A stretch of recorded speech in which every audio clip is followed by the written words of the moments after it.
भारत के इतिहास में एक ऐसा सवाल है जो बहुत गहरा है, बहुत दर्दनाक भी, और आज भी हम सबके जहन में गूंजता रहता है। और सवाल यह है कि जिस देश के पास गीता जैसी किताब हो, उसे गुलाम क्यों बनना पड़ा? ये जो हम विश्लेषण कर रहे हैं ना, ये इसी चुपते हुए सवाल का जवाब ढूंढने की एक कोशिश है।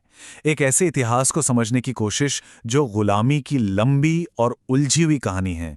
ये कहानी है लगातार हुए हमलों की, तुर्कों, मंगोलों, पुर्तगालियों, फ्रांसीसियों और फिर अंग्रेजों की। ये एक ऐसा घाव है जो 1000 साल से भी ज्यादा पुराना है, और सच कहें तो कई लोगों के लिए ये आज तक भरा नहीं है। तो इस 1000 साल पुरानी समस्या की जड़ तक कैसे पहुंचा जाए, इसको समझने के लिए जो स्रोत है वो एक बहुत ही आसान सा फॉर्मूला, एक निमोनिक देता है। ये इस पूरे कॉम्प्लिकेटेड एनालिसिस को याद रखने में हमारी मदद करेगा।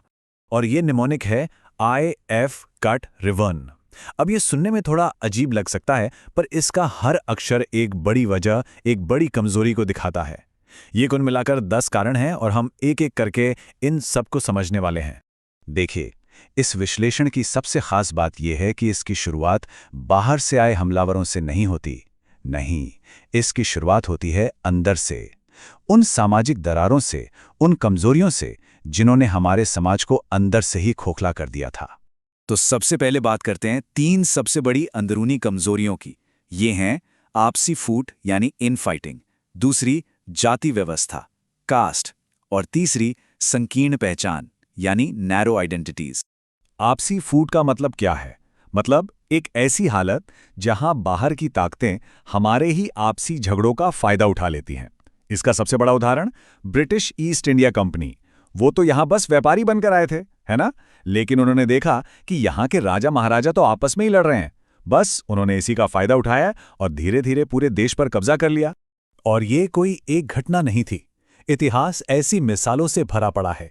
चाहे प्लासी की लड़ाई हो, जहां मीर जाफर ने सिराज उद दौला को धोखा दिया, या फिर मैसूर की लड़ाई, जहां मराठा और निजाम ने टीपू सुल्तान के खिलाफ अंग्रेजों का साथ दिया। हर बार बाहरी दुश्मन से लड़ने के बजाय अपनी आपसी दुश्मनी को ज्यादा इंपॉर्टेंस दी गई। अब आपसी फूट तो सिर्फ एक पॉलिटिकल प्रॉब्लम थी, इससे भी गहरी एक सामाजिक बीमारी थी, और वो थी जाति व्यवस्था। इसे ऐसे समझिए कि ये एक दीमक की तरह थी जो भारतीय समाज के पेड़ को अंदर ही अंदर से खाकर खोखला कर रही थी।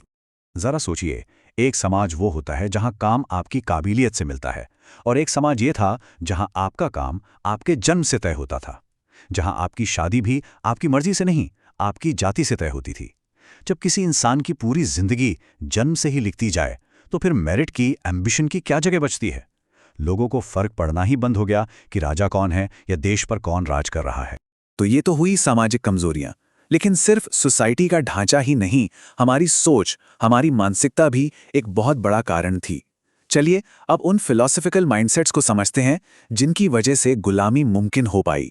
इसमें सबसे पहला आता है भाग्यवाद यानी फेटलिज्म। मतलब ये मान लेना कि जो कुछ भी हो रहा है वो तो पहले से तय है, वो तो किस्मत या कर्मों का खेल है। अब जब सब कुछ पहले से ही तय है तो फिर लड़ने का, विरोध करने का क्या फायदा? इस सोच ने लोगों में एक बेबसी, एक लाचारी भर दी। इसका असर कितना भयानक था ये बंगाल के अकाल से पता चलता है। 1770 में जब ये अकाल पड़ा तो अंदाजा है कि करीब 1 करोड़ लोग मारे गए। 1 करोड़! और कोई बड़ी क्रांति नहीं हुई। क्यों? क्योंकि ज्यादातर लोगों ने इसे भगवान का कहर, एक दैवीय प्रकोप मानकर स्वीकार कर लिया। दूसरी बड़ी दिमागी कमजोरी थी अवैज्ञानिक स्वभाव। मतलब एक ऐसा कल्चरल शिफ्ट आ गया जहां जानने से ज्यादा जरूरी मानना हो गया। सवाल पूछने, जिज्ञासा रखने की जगह आंख बंद करके विश्वास करने को ज्यादा महत्व दिया जाने लगा, और इसका सीधा असर पड़ा हमारी साइंस और टेक्नोलॉजी पर। ये जो टेक्नोलॉजी का गैप था, ये कोई छोटा मोटा नहीं था। ये जानकर शायद हैरानी होगी कि साल 1800 में छोटे से ब्रिटेन में 100 लोहे के कारखाने थे। ये वो कारखाने थे जहां आधुनिक हथियार बनते थे। और दूसरी तरफ इतने बड़े भारत में लगभग 0, कोई कारखाना नहीं था। अब इसका मतलब ये नहीं है कि हमारे पास कोई टेक्नोलॉजी थी ही नहीं। थी, लेकिन बात यह है कि जंग में इलेक्शंस की तरह ही विनर टेक्स ऑल, जीतने वाला सब कुछ ले जाता है। तो अगर टेक्नोलॉजी में छोटा सा भी फर्क है ना, तो वो हार जीत का फैसला कर देता है, और वो फर्क बहुत घातक साबित होता है। और इसी मेंटालिटी में 2 चीजें और जुड़ गईं। एक, परंपरा यानी ट्रेडिशन का अंधाधुंध पालन। मतलब हम वही पुरानी टैक्टिक्स इस्तेमाल करते रहे, जैसे आधुनिक तोपों के सामने युद्ध हाथियों को ले जाना। और दूसरा था वैराग्य, रिनंसिएशन। अब देखिए, आध्यात्मिकता अच्छी चीज़ है, लेकिन यहाँ इसका मतलब ये निकाल लिया गया कि दुनियादारी से कोई लेना देना ही नहीं रखना है। इस सोच ने इनोवेशन और इकोनॉमिक प्रोग्रेस का रास्ता ही रोक दिया। तो ये सब तो हुई इतिहास की बातें, लेकिन इस पूरे विश्लेषण का सबसे जरूरी और शायद सबसे डरावना सवाल अब आता है। और वो सवाल ये है कि क्या ये सारी कमजोरियां जिन्होंने हमें गुलाम बनाया, आज भी हमारे अंदर मौजूद हैं? जरा आज के हालात पर नजर डालते हैं। भाग्यवाद की बात करें तो आज करोड़ों के एस्ट्रो स्टार्टअप्स फल फूल रहे हैं। अवैज्ञानिक स्वभाव, आज भी हम एआई और जेट इंजन जैसी क्रिटिकल टेक्नोलॉजीज में पीछे हैं। संकीर्ण पहचान, आज भी जाति, धर्म और क्षेत्र के नाम पर हम बटे हुए हैं। और गलत लीडरशिप पर तो सवाल उठते ही रहते हैं। ये बात सोचने पर मजबूर कर देती है। स्रोत ये दावा करता है कि जिन कारणों ने हमें गुलाम बनाया था, उनमें से कई को आज जानबूझकर बढ़ावा दिया जा रहा है।